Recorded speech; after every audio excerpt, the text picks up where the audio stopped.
नीलाचल निवासाय नित्याय परमात्मने बलभद्र सुभद्राभ्यं जगन्नाथाय ते नमः। महाप्रभु कोटी ओडियार मौनमणि मो जगन्नाथ लक्ष लक्ष जनतांकर मेरुदंड मो जगन्नाथ प्रत्येकटी ओडियांकर स्पंदन मो जगन्नाथ।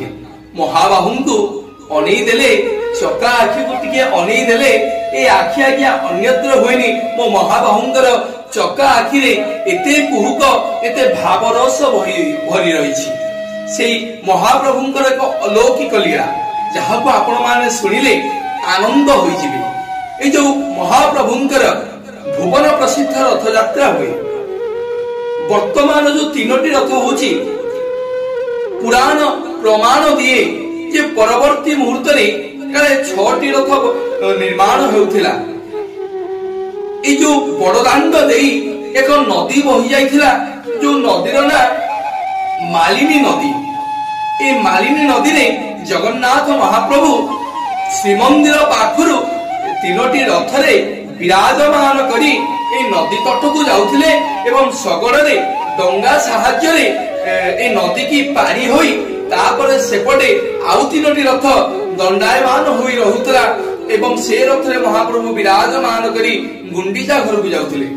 एक सुंदर कथा जने जेमादी थांती जहांको ना होची श्रद्धामणि देवी एवं ए श्रद्धामणि जेमादी प्रत्येक दिन जगन्नाथ को दर्शन कले महाबाहु को दर्शन कले जल तुलसी ग्रहण कले तापरे अन्न व्यंजन से ग्रहण करती।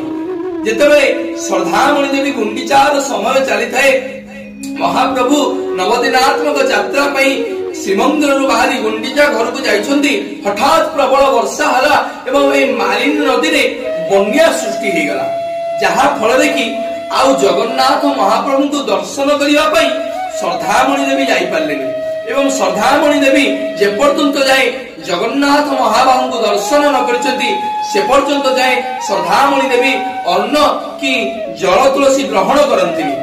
एमती आज्ञा बहुत 2 दिन 3 दिन बीती गला श्रद्धामणि देवी देह बहुत असुस्थ हो गला एते असुस्थ हो गला जे श्रद्धामणि देवी मरिबा को पड़िले। आ मो जगन्नाथ महाबाहु आउ आरोप मंडप रे सही पालेनी भक्त श्रद्धामणिंकर दुख काहेकि ना जगन्नाथ महाप्रभु परा भक्त पई सेति पई तो भागवत प्रमाण दिए भाव विनोदिया ठाकुर भक्त वत्सल हरि भक्तंक पई कले बर 10 मूर्ति धरी से होचंती मो बलियार भुज महाबाहु कालिया शांत जेमिति